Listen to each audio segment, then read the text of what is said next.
प्रथम श्लोक प्रणमांजलि। यस्य भूमि प्रमांतरिक्ष मुतोदरम। यस्य भूमि भूमि जेना एनो अर्थ थाय भूमि जेना। प्रमा એટલે યથાર્થ જ્ઞાનનું સાધન। ભૂમિ જેના યથાર્થ જ્ઞાનનું સાધન છે। અંતરિક્ષ એટલે અંતરિક્ષ। ઉતોદરમ ઉદર છે એટલે કે અંતરિક્ષ જેનું ઉદર છે। દિવમ યશ્ચક્રે દિવમ એટલે દ્યુલોક। યશ્ચક્રે એટલે ધારણ કરવું। મૂર્ધાનમ એટલે મસ્તક। તથા દ્યુલોકને જેણે મસ્તક પર ધારણ કર્યો છે। તસ્મે જ્યેષ્ઠાય બ્રહ્મણે તે જ્યેષ્ઠ બ્રહ્મને નમઃ અમારા નમન થાઓ। ફરીથી આખું જોઈએ। ભૂમિ જેના યથાર્થ જ્ઞાનનું સાધન છે, અંતરિક્ષ જેનું ઉદર છે, તથા દ્યુલોકને જેણે મસ્તક પર ધારણ કર્યો છે, તે જ્યેષ્ઠ બ્રહ્મને અમારા નમન થાઓ। ફરીથી એક વખત। ભૂમિ જેના યથાર્થ જ્ઞાનનું સાધન છે, અંતરિક્ષ જેનું ઉદર છે, તથા દ્યુલોકને જેણે મસ્તક પર ધારણ કર્યો છે, તે જ્યેષ્ઠ બ્રહ્મને અમારા નમન થાઓ। આગળ જોઈએ। યસ્ય સૂર્યશ્ચક્ષુશ્ચંદ્રમાંશ્ચ પુનર્નમઃ। યસ્ય સૂર્ય એટલે કે સૂર્ય તથા પુનર્નવઃ શબ્દ પહેલાં લેવાનો છે। પુનર્નવઃ એટલે કે પુનઃ નવઃ એટલે કે વારંવાર નવીન થનારો। સૂર્ય તથા વારંવાર નવીન થનારો કોણ? ચંદ્ર એટલે કે ચંદ્રમા। ફરીથી બોલું છું। સૂર્ય તથા વારંવાર નવીન થનારો ચંદ્રમા। ચક્ષુ જેના નેત્રો છે। યસ્ય એટલે જેના। સૂર્ય તથા વારંવાર નવીન થનારો ચંદ્રમા જેના નેત્રો છે। અગ્નિમ યશ્ચક્ર જેણે અગ્નિને। યહ ચક્ર ચક્ર શબ્દનો અર્થ ધારણ કરવાના અર્થમાં આવે એ યાદ રાખશો। જેણે અગ્નિને આસ્યમ પોતાનું મુખ બનાવ્યું છે। અહીં બનાવ્યું છે, કોઈક જગ્યાએ ધારણ કર્યું છે એવો અર્થ થાય ચક્રનો, બરાબર છે। જેણે અગ્નિને પોતાનું મુખ બનાવ્યું છે, આસ્યમ એટલે મુખ। તસ્મૈ જ્યેષ્ઠાય બ્રહ્મણે નમઃ તેવા જ્યેષ્ઠ બ્રહ્મને અમારા નમન થાઓ। હવે આખું એને આપણે લઈએ। સૂર્ય તથા વારંવાર નવીન થનારો ચંદ્રમા જેના નેત્રો છે, જેણે અગ્નિને પોતાનું મુખ બનાવ્યું છે, તેવા જ્યેષ્ઠ બ્રહ્મને અમારા નમન થાઓ। હવે આખા શ્લોકનું આપણે બંને શ્લોકનું સાથે એનો અનુવાદ આપણે જોઈએ। ભૂમિ જેના યથાર્થ જ્ઞાનનું સાધન છે, અંતરિક્ષ જેનું ઉદર છે, તથા દ્યુલોકને જેણે મસ્તક પર ધારણ કર્યો છે, તે જ્યેષ્ઠ બ્રહ્મને અમારા નમન થાઓ। સૂર્ય તથા વારંવાર નવીન થનારો ચંદ્રમા જેના નેત્રો છે, જેણે અગ્નિને પોતાનું મુખ બનાવ્યું છે, તેવા જ્યેષ્ઠ બ્રહ્મને અમારા નમન થાઓ। બીજો શ્લોક છે પ્રાર્થના। ઇન્દ્ર શ્રેષ્ઠાની દ્રવિણાની દેહી। હે ઇન્દ્રદેવ, શ્રેષ્ઠાની અતિશય ઉત્તમ પ્રકારના એવો એનો અર્થ થાય। દ્રવિણાની એટલે ધન, દેહી એટલે અમને આપો। હે ઇન્દ્રદેવ, અમને અતિશય ઉત્તમ પ્રકારના ધન આપો। દક્ષસ્ય ચિત્તિમ દક્ષસ્ય સુભગત્વમસ્મે। આમાં દક્ષસ્ય શબ્દ એટલે કર્મ નિપુણતાની પ્રસિદ્ધિ। ફરીથી બોલું છું। દક્ષસ્યનો અર્થ છે કર્મ નિપુણતાની પ્રસિદ્ધિ। સુભગત્વમસ્મે એટલે કે સૌભાગ્યને, બરાબર છે. પ્રસિદ્ધિનો અર્થ ચિત્તિમ, ચિત્તિમનો અર્થ પ્રસિદ્ધિ, યાદ રાખશો, બરાબર છે. આખું એનું આપણે જોઈએ. હે ઇન્દ્રદેવ, અમને અતિશય ઉત્તમ પ્રકારના ધન આપો. અમારામાં, અસ્મેનો અર્થ અમારામાં એવો આપણે લઈ શકીએ, અને નહીં લઈએ તો એ વાંધો નહીં. અમારામાં કર્મ નિપુણતાની પ્રસિદ્ધિ તથા સૌભાગ્યને ધારણ કરાવો. પોષમ રૈણામ અરિષ્ટિમ, પોષમ એટલે પોષણ કરવું, વૃદ્ધિ. રૈણામ, રૈણામ એટલે ધન સંપત્તિ, આ બધું જે છે એના માટે રૈણામ શબ્દ વપરાય, બરાબર છે. અહીંયા આપણે ઐશ્વર્ય, ઐશ્વર્યમાં બધું જ આવી જાય, ધન સંપત્તિ બધું છે, બરાબર છે. રૈણામ પોષમ શબ્દ તમને ખબર છે કે પદ્યની અંદર શબ્દો અલગ અલગ જગ્યાએ હોઈ શકે, બરાબર છે, પણ એને હું ક્રમમાં લેવાનો પ્રયત્ન કરું છું જેથી તમને ખ્યાલ આવે. તો રૈણામ પોષમ, ઐશ્વર્યની વૃદ્ધિ. તનુનામ અરિષ્ટિમ, બરાબર છે. અરિષ્ટિમ એટલે નિરોગીતા. તો તનુનામ એટલે શરીરની, તો શરીરની નિરોગીતા. ફરીથી બોલું, કર્મ નિપુણતાની પ્રસિદ્ધિ તથા સૌભાગ્યને ધારણ કરાવો. પછી ઐશ્વર્યની વૃદ્ધિ તથા શરીરની નિરોગીતા આપો. સ્વાત્માનમ, સ્વાત્માનમ એટલે મધુરતા, સરસતા, બરાબર છે. અને શું શબ્દ છે આગળ? વાચઃ, વાચઃ એટલે વાણી. તો અમને વાણીની મધુરતા, અમને વાણીની મધુરતા. અને સુદીન, સુદીનત્વ શબ્દ છે. સુદીન એટલે સારા દિવસો, સારા દિવસો. અહનામ એટલે કે અમને પ્રદાન કરો, અમને આપો, બરાબર છે. સારા દિવસો પ્રદાન કરો. આખો શ્લોક આપણે જોઈએ. હે ઇન્દ્રદેવ, અમને અતિશય ઉત્તમ પ્રકારના ધન આપો. અમારામાં કર્મ નિપુણતાની પ્રસિદ્ધિ તથા સૌભાગ્યને ધારણ કરાવો.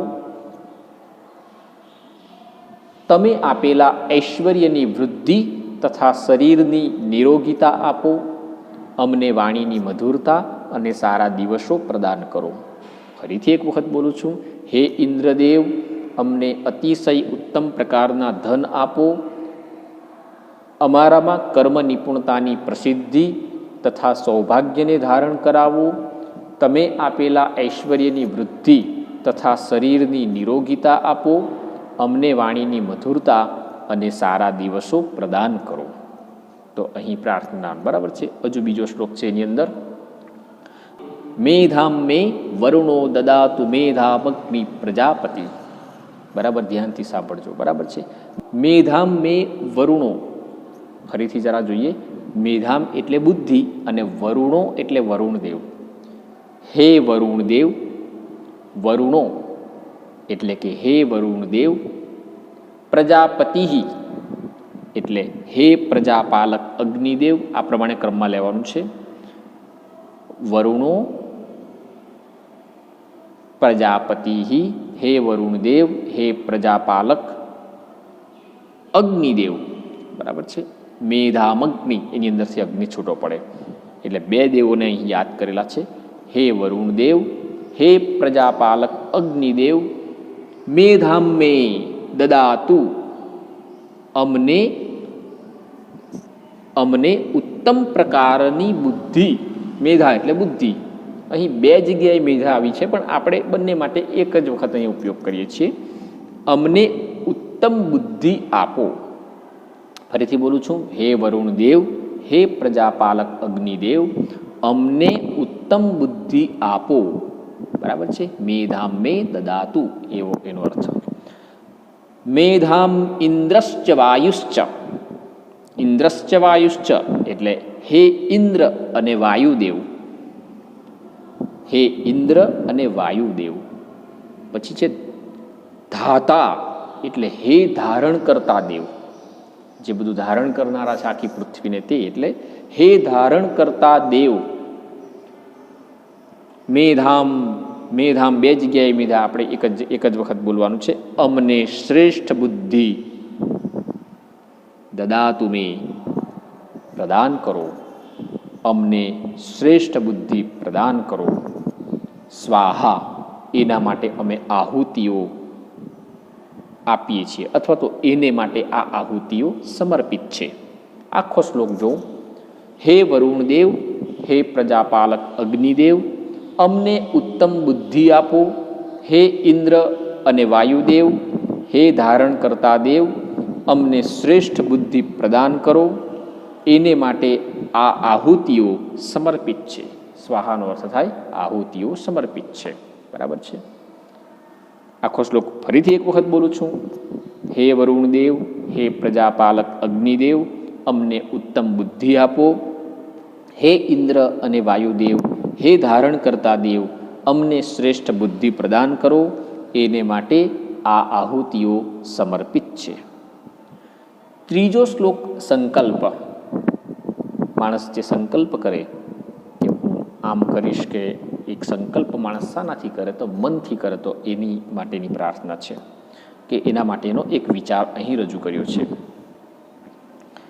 સુસારથીરશ્વાનીવ યન મનુષ્યાન્ને નિયતેભી સુભીર્વાજિન ઇવ હૃત પ્રતિષ્ઠમ યદજીરમ જવિષ્ઠમ તન્મે મનઃ શિવસંકલ્પમસ્તુ. સુસારથીર, જેમ કુશળ સારથી. સુસારથી એટલે કુશળ સારથી. જેમ કુશળ સારથી અશ્વાન ઈવ, અશ્વાન એટલે ઘોડા, તો ઘોડાઓને દોરે છે તેમ, દોરે છે એ આપણે ઉમેરવાનું છે અહીં. એના દ્વારા આ અર્થ સંસ્કૃતમાં આવી જ જતો હોય, પરંતુ આપણે અહીં ઉમેરવું પડે. જેમ કુશળ સારથી ઘોડાઓને દોરે છે તેમ યન મનુષ્યાની નિયતે, તેમ મન મનુષ્યોને દોરે છે. જેમ કુશળ સારથી ઘોડાઓને દોરે છે તેમ મન મનુષ્યોને દોરે છે.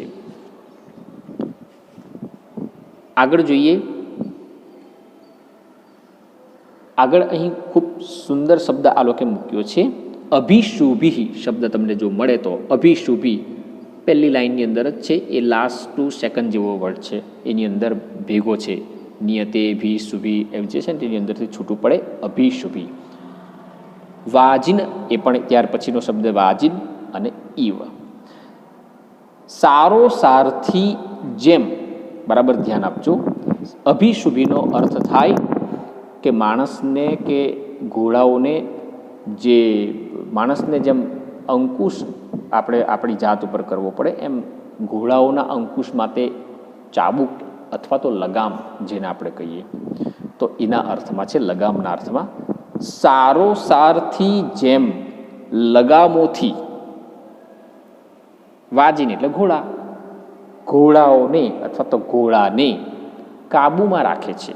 સારો સારથી જેમ લગામોથી ઘોડાને કાબૂમાં રાખે છે તેમ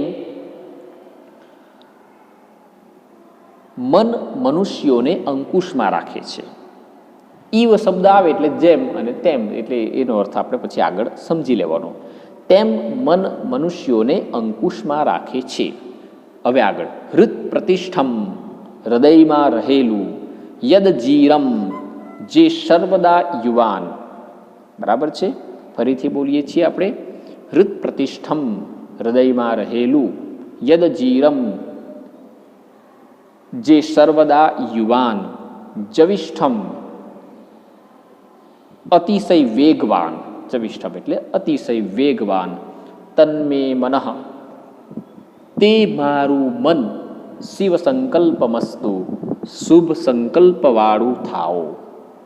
આખો શ્લોકનો અર્થ આપણે જોઈએ, અનુવાદ જોઈએ. જેમ કુશળ સારથી ઘોડાઓને દોરે છે તેમ મન મનુષ્યોને દોરે છે. સારો સારથી જેમ લગામોથી ઘોડાને કાબૂમાં રાખે છે તેમ મન મનુષ્યોને અંકુશમાં રાખે છે. હૃદયમાં રહેલું, જે સર્વદા યુવાન, અતિશય વેગવાન છે, તે મારું મન શુભ સંકલ્પવાળું થાઓ. હજુ એક વખત બોલું છું. જેમ કુશળ સારથી ઘોડાઓને દોરે છે તેમ મન મનુષ્યોને દોરે છે. સારો સારથી જેમ લગામોથી ઘોડાને કાબૂમાં રાખે છે તેમ મન મનુષ્યોને અંકુશમાં રાખે છે. હૃદયમાં રહેલું જે સર્વદા યુવાન અને અતિશય વેગવાન છે તે મારું મન શુભ સંકલ્પવાળું થાઓ. ચોથો શ્લોક છે વેદોપદેશ. વેદોપદેશ એટલે વેદ જે આપણને ઉપદેશ આપે છે તે. મોઘમન્નમ વિંદતે અપ્રચેતા સત્યમ બ્રવીમી વત ઇત સતસ્ય નાર્યમણમ પુષ્યતિ નો સખાયમ કેવલાઘો ભવતી કેવલાદિ. બરાબર છે. મોઘમન્નમ, મોઘમ એટલે વ્યર્થ, અન્નમ એટલે અન્ન. બરાબર છે. પરંતુ અહીં આપણે શબ્દોને ક્રમમાં જો લઈએ તો બરાબર ધ્યાન આપશો તમે. અપ્રચેતા પહેલાં લેવાનું છે. અપ્રચેતા, જેનો અર્થ છે પ્રકૃષ્ટ જ્ઞાન વગરનો. અપ્રચેતા એટલે પ્રકૃષ્ટ જ્ઞાન વગરનો. બરાબર છે.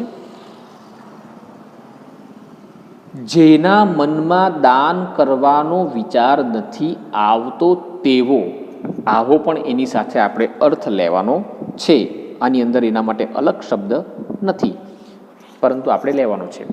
પ્રકૃષ્ટ જ્ઞાન વગરનો, દાન કરવાનો જેના મનમાં વિચાર નથી આવતો તેવો, મોઘમ અન્નમ, અન્નને નિરર્થક, વિંદતે પ્રાપ્ત કરે છે તેવો અન્નને નિરર્થક પ્રાપ્ત કરે છે. બરાબર છે. અથવા તો મેળવે છે, જે શબ્દ આપણે લેવો હોય તે. પ્રકૃષ્ટ જ્ઞાન વગરનો, દાન કરવાનો જેના મનમાં વિચાર નથી આવતો તેવો, અન્નને નિરર્થક પ્રાપ્ત કરે છે. હવે આગળ છે આની અંદર બ્રવીમી સત્યમ, સાચું કહું છું. સત્યમ બ્રવીમી એટલે સાચું કહું છું. વદ ઇત સ તસ્ય, તે પોતાનો જ વધ છે. બરાબર છે. આપણે જેમ કહીએ ને એ એની જાતે જ આવું કરશે, એના માટેનો આની અંદર અર્થ છે. તે પોતાનો જ વધ છે. આપણે એવું કહીએ ને એની જાતે જ એના પગ પર કુવાડો મારે, એના જેવી વાત છે. ફરીથી પહેલેથી જોઈએ.